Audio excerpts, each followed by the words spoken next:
Ora bem, nós, na segunda-feira passada, procuramos esclarecer que, contrariamente ao que muitos pensam, esta doutrina, o espiritismo, não é esse bicho de 7 cabeças que veio para confundir algumas pessoas, porventura para desencaminhá-las ou para levá-las a praticar qualquer tipo de atos menos dignos ou estranhos.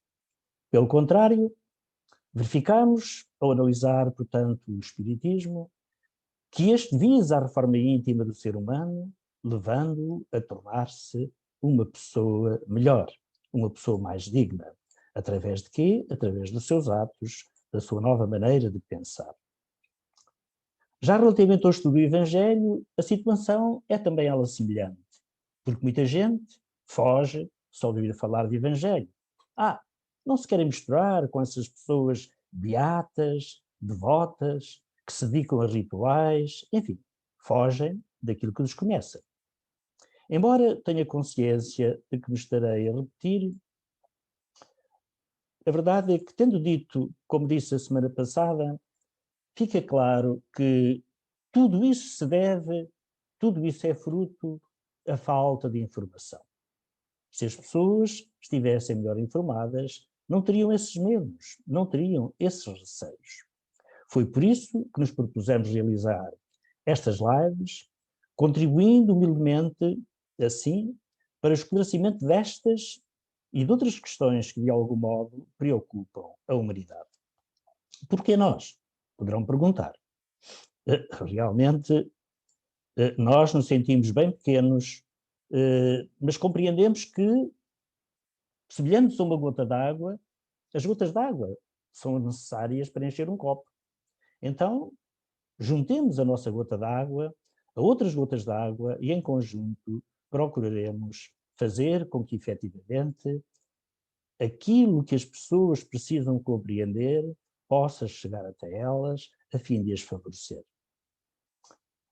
Nós temos aqui na nossa tela, portanto, neste slide, a indicação do Evangelho segundo o Espiritismo, capítulo 01. Porém, nós hoje ainda não vamos começar a tratar propriamente do capítulo 01 do Evangelho segundo o Espiritismo.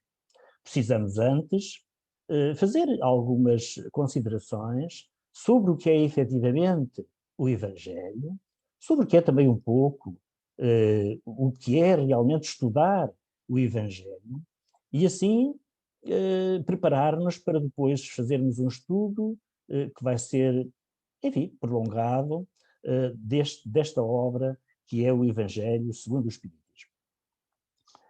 Nós falámos a semana passada que nós temos para nós um conjunto de 5 obras que são o Pentateuco Espírita e também, portanto, a Revista Espírita, que está condensada em 12 volumes. Porém, dessas obras, há 3 delas que são fundamentais para que possamos realmente compreender aquilo que vamos estudar, que é a doutrina dos Espíritos. São o Livro dos Espíritos, o Livro dos Médios e o Evangelho segundo o Espiritismo. O Livro dos Espíritos nos apresenta a filosofia espírita em sua inteireza. O Livro dos Médios, a ciência espírita em seu desenvolvimento. O Evangelho segundo o Espiritismo, que nos propomos estudar agora, nos oferece a base e o roteiro da religião espírita. E agora sim, já podemos dizer, depois daquela análise que fizemos, em que mostramos que não somos nós que dizemos que o Espiritismo é religião, mas sim, quer a espiritualidade superior, quer Allan Kardec, codificador da nossa doutrina, já podemos dizer, sem qualquer tipo de problemas, que o Espiritismo é ao mesmo tempo ciência experimental, doutrina filosófica e religião. Como ciência prática, tem a sua essência nas relações que se podem estabelecer com os espíritos. Como filosofia, compreende todas as consequências morais decorrentes dessas relações. Como religião, é o laço que religa os homens numa comunhão de sentimentos, de princípios e de crenças. Ora, religando os homens numa comunhão de sentimentos, princípios e crenças, cumpre aquilo que Deus pretende de nós. E o que é que Deus pretende de nós? Que nos amemos uns aos outros. Que nos amemos uns aos outros. Vamos recordar aqui uma passagem do Evangelho que se passou com Jesus. Um dia Jesus, estando falando para aquela multidão que o ouvia, dentre aquela multidão, um determinado fariseu, que era escriba, aproximando-se de ele e, para o comprometer, fez-lhe esta seguinte questão: Mestre, qual é o maior mandamento da lei? E este fariseu estaria, porventura, interiorizando ou pensando nos 10 mandamentos. Aqueles 10 mandamentos que sabemos foram dados a Moisés no Monte Sinai. Porém, Jesus, que sabia muito bem o que aquele homem pretendia, dirigindo-se a ele, aproveitou para se dirigir a todos os que ali estavam, dizendo: Ouve Israel, Israel, ou sejam todos aqueles que, sendo, portanto, fariseus, sendo judeus, eram daquele reino. O Senhor nosso Deus é o único Senhor. E então lhe disse: Amarás o Senhor teu Deus de todo o teu coração, de toda a tua alma, de todo o teu espírito e de todas as tuas forças. E isto, curiosamente, está lá no Antigo Testamento, no Velho Testamento, em Deuteronômio, capítulo 6, versículo 5. E depois diz Jesus: Esse é o maior e o primeiro mandamento. Esse é o maior e o primeiro mandamento. Aquele judeu lhe tinha perguntado qual é o maior mandamento, pensando que ele iria falar nos 10 mandamentos. Pois bem, Jesus lhe disse: Amarás ao Senhor teu Deus de todo o teu coração, ou seja, amarás com todas as tuas forças, todo o teu conhecimento, o mais que puderes. E lhe diz mais: Eis aqui um segundo, que é semelhante ao primeiro. Eis aqui um segundo mandamento, que é semelhante ao primeiro. Amarás o teu próximo como a ti mesmo. Pois bem, também isto está no Velho Testamento, em Levítico, capítulo 19, versículo 18. Então, Jesus relembra aos fariseus aquilo que estava escrito na Bíblia, mostrando uma vez mais que não vinha destruir a lei, mas antes fazê-la cumprir. E aproveita aquela oportunidade para nos deixar a síntese mais perfeita do que realmente está contido nos Evangelhos. Porque diz ainda Jesus: toda a lei e os profetas se acham contidos nesses 2 mandamentos. É difícil compreender, e isso só poderá acontecer por desconhecimento, não conseguir fixar estes mandamentos. Amar a Deus sobre todas as coisas e amar ao próximo como a si mesmo. Esta é a síntese, isto é aquilo que nós precisamos compreender e aprender no Evangelho. Porém, poderá pôr-se a questão: ok, mas como é que nós vamos amar a Deus? Ora bem, amar a Deus é amar toda a sua criação. Toda a criação necessita do nosso amor. Porém, é o homem, expoente de todos os seres, que merece maior respeito e maior amor. Precisamos lembrar que Jesus veio à Terra não para fundar uma religião. Porém, ele nos pediu que nos tornássemos perfeitos, como o Pai também é perfeito. Não veio fundar uma religião, veio pedir, veio nos dizer: tornai-vos perfeitos, como o meu Pai também é perfeito. E a questão que se põe também é: como então nos poderemos tornar perfeitos? Pois bem, sendo cristãos. Ora, portanto, Jesus não nos pede em um ponto do Evangelho que sejamos devotos ou para que gastemos nosso tempo com práticas esdrúxulas, não. Teremos que ser cristãos. E como é que nós vamos ser cristãos? Muito bem. Pondo em prática os ensinamentos que ele, Jesus, nos deixou. Ou seja, respeitando os códigos de conduta contidos no seu Evangelho.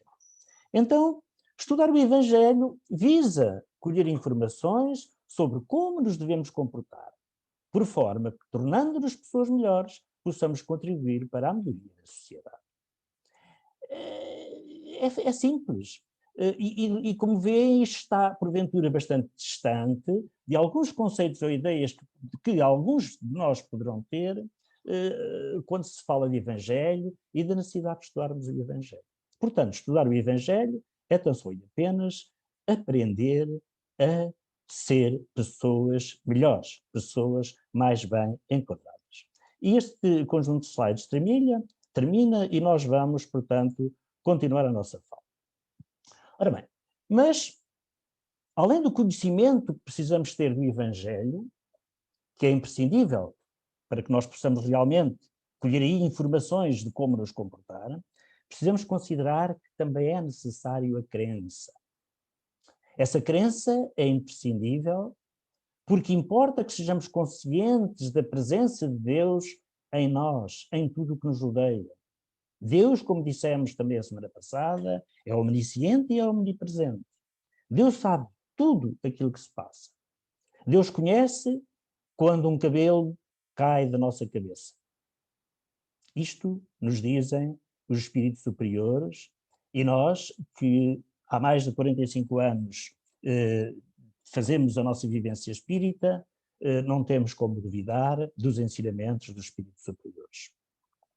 É imprescindível, então, que tenhamos noção de quanto estamos realmente dependentes de Deus. Diria de outra maneira, quanto estamos entrosados em Deus. Podemos efetivamente perguntar, mas como é? Mas nós não somos livres? Não dizem que Deus nos deu o livre-arbítrio? Realmente, nesse contexto, nós podemos realmente dizer que somos livres. Mas ser livres não quer dizer que possamos tudo fazer. E tudo fazer sem daí ter consequências. Há um provérbio que diz: tudo nos é lícito, mas nem tudo nos convém. Nem tudo nos convém. Aliás, se repararmos, mesmo numa sociedade que é nossa, em que nós vivemos, estamos longe realmente de ter leis perfeitas, nós já somos punidos quando porventura ultrapassamos determinados limites. Portanto, a liberdade tem seus limites. Mas as nossas leis são precárias, as nossas leis são uma insignificância quando comparadas com as leis divinas. As leis divinas não visam fundamentalmente ou propriamente punir-nos. Elas visam, acima de tudo, conduzir os nossos passos a um caminho em que não tenhamos que ser punidos, a um caminho de solidariedade, de fraternidade, por forma que sejamos pessoas melhores. Mas, se não o fizermos, as leis nos conduzirão. Isso não vai por amor, vai com a dor. Não nos podemos esquecer, porque também dissemos a semana passada, que Deus criou leis físicas que regem as propriedades da matéria, mas também criou as leis morais, que regem as relações humanas. E acreditem, não há nada que passe despercebido a essas leis divinas. Então, precisamos libertar-nos do materialismo que nos leva à descrença, ao desânimo e talvez ainda pior que isso, à degradação moral. Precisamos libertar-nos disso. Precisamos de uma vez por todas tornarmos realmente pessoas melhores. Não é? Se eu me mentalizar que meus atos só terão consequências se policiados ou descobertos por alguém, eu serei tentado a inventar subterfúgios, artimanhas para furar as leis vigentes na tentativa de conseguir benefícios que afinal são imerecidos. Aliás, é o que vemos, infelizmente, com mais frequência do que seria desejável na sociedade. E vemos os nossos irmãos caírem em desgraça precisamente por essas ações ilícitas. Porquê? Por falta de conhecimento, por falta de fé. Mas quando falamos em fé, cuidado, porque ir a uma igreja e mostrar-se devoto, quando nós vamos a uma igreja e nos mostramos muito devotos, poderemos realmente estar com fé. Mas isso não é suficiente, porque mostrar que temos fé não é aquilo que se mostra, mas aquilo que se sente. Temos que ter cuidado, porque só acreditar em Deus, porque sabemos que Deus, na sua infinita bondade, está sempre pronto a auxiliar-nos, não chega. Precisamos ter em conta, e uma outra premissa, que é a premissa da justiça. Será que Deus estaria assim sempre pronto a ajudar-nos, independentemente daquilo que nós fazemos? Será que Deus faria vistas curtas à nossa ambição, à nossa deslealdade, às nossas fraquezas. Pois é, à nossa preguiça.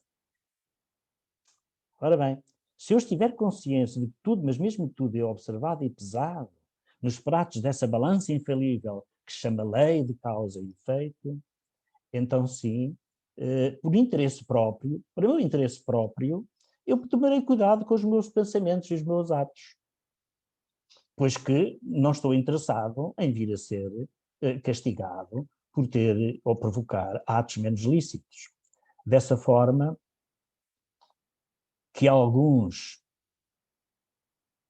porventura alguns, devido a isso, se calhar não são alguns, se calhar são muitos, têm um comportamento mais moralista e sociável, muitos de nós, por via de retaliações.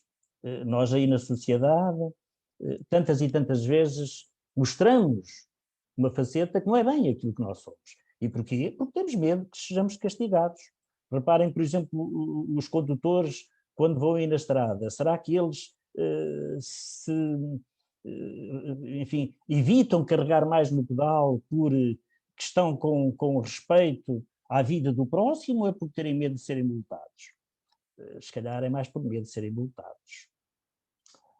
Então, se nós estivermos conscientes de que estamos a ser vigiados continuamente por uma câmara que é infalível, e sabendo ainda que isso vai ter repercussões, algures no tempo em nós, tendo consciência disso, nós vamos passar a ter mais cuidados. Vamos começar devagarinho a tornar-nos pessoas melhores. Há um provérbio que diz: o hábito faz o monge. Por força do hábito, a pouco e pouco, nos vamos tornando pessoas melhores. Também há um provérbio que diz que se semear ventos, se calhar colho tempestades. Já se eu semear flores, porventura vou ser beneficiado com o seu perfume. Pois é, então precisamos ter cautela. Precisamos ter cautela, porque conforme nos ensinam os Espíritos, Deus tudo sabe, tudo vê. Se Deus tudo sabe, se Deus conhece os pensamentos mais insignificantes, então procuremos ser pessoas melhores para que não sejamos punidos. E o problema é que nem é apenas Deus e só Deus que conhece os nossos pensamentos. Allan Kardec, nas perguntas que fez aos espíritos, na questão 457, que está lá no livro dos Espíritos, ele pergunta: os espíritos podem conhecer os nossos pensamentos mais secretos? E reparem na resposta. Conhecem muitas vezes aquilo que desejarias ocultar a vós mesmos. Nem atos nem pensamentos podem ser dissimulados para eles. Então, repara, nós temos espíritos continuamente à nossa volta, eles conhecem os nossos pensamentos, quando nós pensamos que estamos prevaricando sem ninguém ver, mentira, estamos a ser observados. E na questão 459, Allan Kardec ainda pergunta também: os espíritos influem sobre os nossos pensamentos e as nossas ações? E a resposta foi clara. Nesse sentido, a sua influência é maior do que supondes, porque muito frequentemente são eles que vos dirigem. Pois é. Então, mas os espíritos dirigem-nos. Até onde é que está o nosso livre-arbítrio? O nosso livre-arbítrio, infelizmente, muitas vezes nos é caçado pelas nossas tendências, pelos nossos descuidos, pelas nossas fraquezas. E quando nós somos fracos, agregamos a nós, espíritos também eles fracos, com defeitos, com tendências negativas que nos vão prejudicar. Já se nós nos portarmos com dignamente, não tenham dúvidas que os espíritos superiores não vão ferir jamais o nosso livre-arbítrio, antes pelo contrário, eles nos irão auxiliar a caminhar no caminho do bem. E esta é uma verdade que nós vamos aprender no estudo que vamos fazer. Bom, nós então aqui estaremos nas próximas semanas, nós e vós, na condição de aprendizes, atenção, como bons espíritas que pretendemos ser. Relativamente ao Evangelho segundo o Espiritismo, nós hoje vamos abordar apenas só um pouquinho ainda não é o capítulo 1, mas uma introdução. Nos diz Allan Kardec, no início desta obra, que o Evangelho segundo o Espiritismo trata do desenvolvimento dos tópicos religiosos que foram abordados no Livro dos Espíritos e que representa o manual de aplicação moral do Espiritismo. É interessante lembrar que no dia 9 de agosto de 1863, Kardec recebeu uma comunicação dos seus guias sobre a elaboração deste livro, o Evangelho segundo o Espiritismo. A comunicação assinalava o seguinte, e eu vou ler. Esse livro de doutrina terá influência considerável porque explana questões de interesse capital. Não somente o mundo religioso encontrará nele as máximas de que necessita, como as nações, em sua vida prática, dele aurirão instruções excelentes. E dizem mais, fizestes bem ao enfrentar as questões de elevada moral prática, quer do ponto de vista dos interesses gerais, dos interesses sociais, quer dos interesses religiosos. Esta obra se divide em 28 capítulos. E podemos dividir as várias matérias que estão espalhadas ao longo dos 28 capítulos em 5 partes. A primeira parte, os atos comuns da vida do Cristo. Na segunda parte, tratar-se-á dos milagres. Na terceira parte, falar-se-á das profecias. A quarta parte, tratar-se-á também das palavras que serviram para o estabelecimento dos dogmas da Igreja. E a quinta parte é a que nos interessa mais. É aquilo que realmente tem o conteúdo que irá contribuir para a nossa reforma íntima, que é o ensino moral. Se as primeiras 4 partes têm sido objeto de discussões, a última permanece inatacável, porque ela é um código divino. E perante esse código divino, a própria incredulidade se curva. É o terreno em que todos os cultos podem encontrar-se. É a bandeira sob a qual todos podem abrigar-se, por mais diferentes que sejam as suas crenças. Estamos a falar de moral. E a moral tem que estar presente em todas as crenças. Senão as religiões não fariam sentido. Se elas fossem despidas de moral, para que serviriam as religiões? Então as religiões irão, se quiserem encontrar nesta quinta parte do estudo evangélico no Espiritismo, os conceitos de que necessitam para se fortalecer. Portanto, para os homens, em particular, é uma regra de conduta que abrange todas as circunstâncias da vida privada e pública, ou seja, o princípio de todas as relações sociais fundadas na mais rigorosa justiça. É, por fim e acima de tudo, o caminho infalível da felicidade a conquistar, uma ponta do véu erguida sobre a vida futura. É essa parte que constitui o objetivo exclusivo desta obra. Pois bem, nós passámos 25 minutos, poderíamos ainda falar mais algumas coisas, mas vou deixar estes 5 minutinhos, 10 minutinhos, um quarto de hora, se quiserem, não queremos abusar, para falarmos um pouco entre nós, respondendo a uma ou outra pergunta que porventura queiram fazer.